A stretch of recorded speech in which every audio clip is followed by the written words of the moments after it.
Try this again.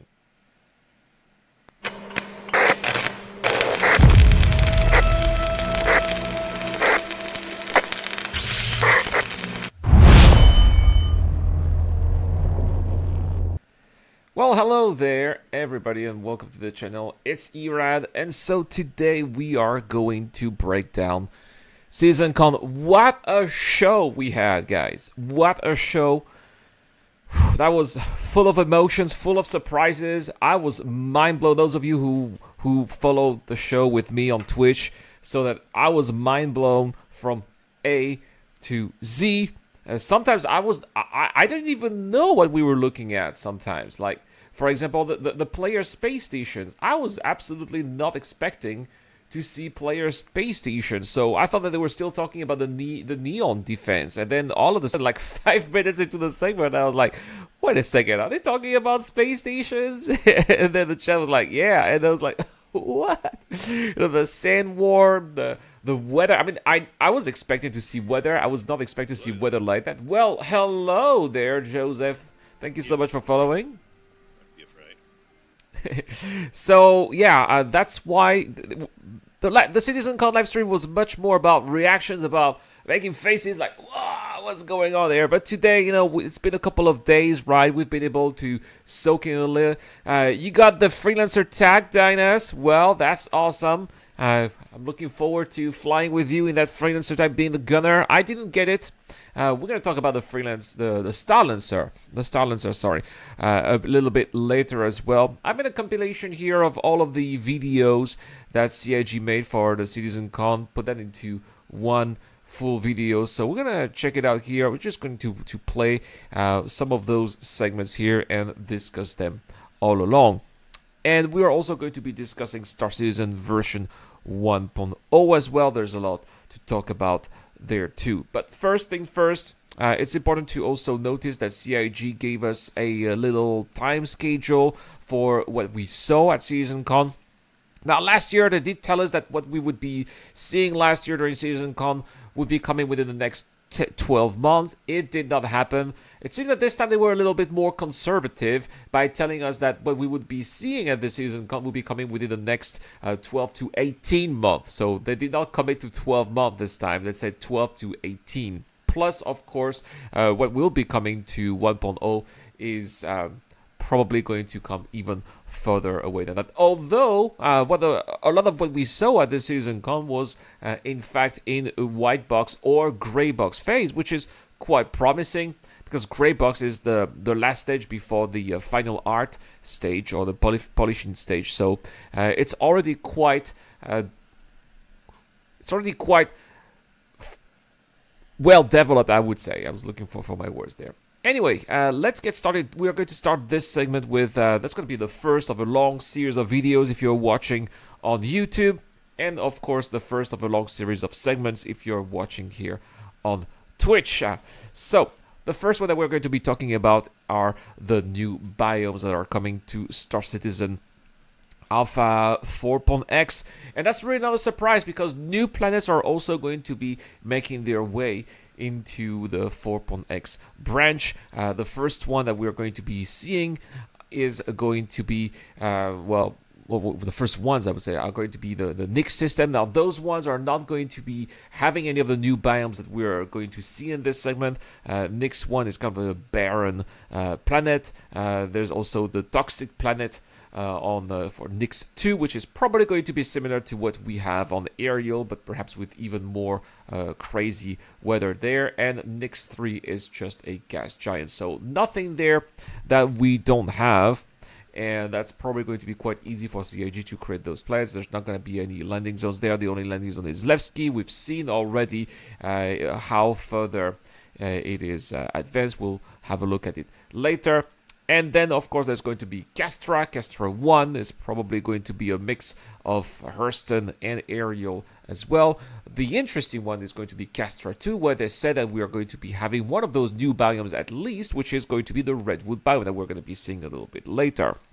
But I wouldn't be surprised if we got to see other biomes on Castra as well. After all, it's a full-scale planet, and well, these planets, they have weather, they have climates, right? The weather that we're going to be seeing on the temperate areas on Castra is not going to be the same type of climate that we're going to be seeing on the equatorial zones of Castra. So that's why it would make sense if we also have some of these biomes that we're going to be seeing here. And how are these biomes also going to be possible? Well, we're going to be starting right here with what we are seeing there. So we got a presentation of the new Genesis tech that we are bringing in. Basically, let's face it, guys, Genesis is Planetech V5. That's what they're doing. I remember back in the days when we got, I think it was Macrotech, right after they made Macrotech, they redid all of the moons of the standard system, and they said, oh, well, now we have Macrotech, we have Planetech V4, and Planetech V4 is the final version of the Planetech that we have, and we're not going to do this again. And of course, they did, right? Which they call that Genesis. How can they make biomes this developed, right? Well, that's because now they are able to multiply the amount of assets that they can show us on our screens thousandfold. It's not even tenfold, it's thousandfold. Yo, Zio, how is it doing today? How's the biomes today? Well, we are checking them out right now. That's what we're having a look at here. And this is the swamp biome, which I think is absolutely phenomenal because we get to see all those new trees here, but it's also something that's going to be in symbiosis with water, and that's really important. That's why we've seen all that tech being worked on for quite some time, especially when it comes to buoyancy, right? They already had those biomes in mind and what they would be doing with those biomes, those floating plants that we get to see there, but also the floating wood logs that we're going to be seeing later. And it totally makes sense to have these kind of biomes. We are definitely going to be seeing that on Terra as well. And I think that the jungles, the redwoods, and the swamp biome that we could see here are really the missing pieces of the puzzle to creating a full terrestrial planet like the ones that we are going to be seeing on Terra, but eventually also Earth. And I think that Castra is going to be the first try to replicate what we are seeing on Earth. I really love, by the way, how they have recreated those scenes for Star Citizen Wars that one day we'll be doing, right? Yeah, there we go. We can see this is what I was talking about, the buoyancy, right? And it's not just those little plants here. They've really created, with their physics model, not just how things do float on top of water, but also their weight and how the players are going to be reacting to something that's floating on the water based on the weight of the object as well. That's actually very well done. How the water simulation systemically affects assets floating on the water surface. Now, the other thing that I liked is how the water is making waves as well, or ripples. And something that I was saying on stream when Citizencon was happening was I really hope that if we drop large things in the water, I hope that it creates waves, right? Or I really hope that also the weather system that we're going to be having, right? Because the weather system is also going to have its own physics. It's also going to be pushing things. We were told that weather is going to be pushing ships downwards, right, to prevent them from taking off, which makes sense, right? Especially with all the rain and also the cold air that's moving down. So I'm also hoping that it's also going to be pushing the water as well, so that when bad weather is happening, we're gonna be seeing waves. I'm not gonna ask you for surfing in Star Citizen. That would be too crazy. Yo there, Just, how's it going? But if we can have like dangerous seas as well, I think that would be something really cool to see, something cool to hear too. Really immersive moments. All right, so this is the next biome that we got to see here, jungles, which I think was absolutely phenomenal. The biggest challenge for jungles was, of course, creating all this density. The height of the trees is something that's going to be very challenging, especially if you want to be landing your ship onto those jungles. Yeah, it's definitely not somewhere where you're going to be able to easily land your ship. And this is also something, let's say, for example, you've got a hidden bunker in a jungle, or a hidden Player outpost. Well, Yevin. Yes, it's gonna be like Yevin, right? Well, you're gonna have to continue your course on foot, or maybe with a ground vehicle that we saw later. Something like a small bike, like maybe a Dragonfly would be a little bit too much, like a Mir ILX, for example, would be something that would be a nice solution. And also, it would be nice for, Jump Town. We've seen Jump Town already hidden in trees on Hurston, on an island, right? But this is really going to be taking these kind of events at a whole new level. And I really like how the sun rays are being blocked by all the leaves, and the deeper you go into the jungle, the less luminosity there is. And look at how dwarfed the players are, in the middle of all of these trees or all of these vegetations. That is really believable. As somebody who lives in the tropical area, I live in Taiwan, we get a lot of these jungles here in Taiwan. This is super realistic here, what we are looking at. Now, what I hope, and this is something that we haven't seen. Well, we scratched it. We saw it a tiny bit when they were showing us Maelstrom, when they were showing us the player bases. We've seen some trees being cut down, and this is something that I hope we are going to be able to do, right? With the whole Maelstrom technology, which is going to make the environments in Star Citizen destructible. I really hope that we are going to be able to engage, and that is going to be terrible what I'm going to be seeing here, but I hope that we're going to be able to engage in deforestation. I know not a lot of people are going to like that. People say, oh, deforestation, right? No, they don't want to hear about this. Is, you have these lush environments that look idyllic, and then you hear this guy talking, all right, let's destroy this, let's cut all those trees.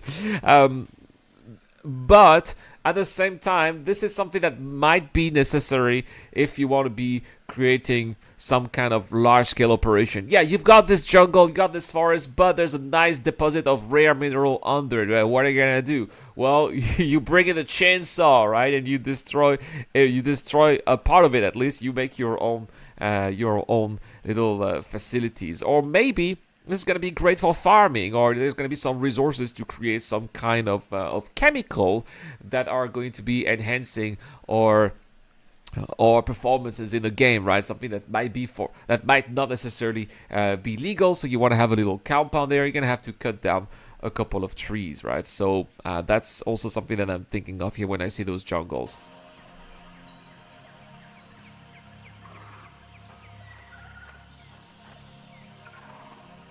Toilet oil on org brochures. I'm not sure I get the reference here, Zero. But yeah, as you can see the Pisces here. Even the Pisces seems to be quite lost in that jungle. So it's definitely not something where... It's not definitely going to be a place where you're going to be able to land a large ship. And this is also something that... when I see a Pisces like that, I start to realize that this Pisces makes sense. Because if you have a Carrack or a ship the size of the Carrack, maybe it would be a good idea to leave it up there in orbit and go down the forest with your Pisces, where maybe you'll have a chance of landing, and then you do your business, you do your things there. Once you're done with the Pisces, and you go back to the Carrack, would not have been able to have landed anyway. Now, Redwoods is the biome that we are going to be seeing on Castra. This is something that has been confirmed.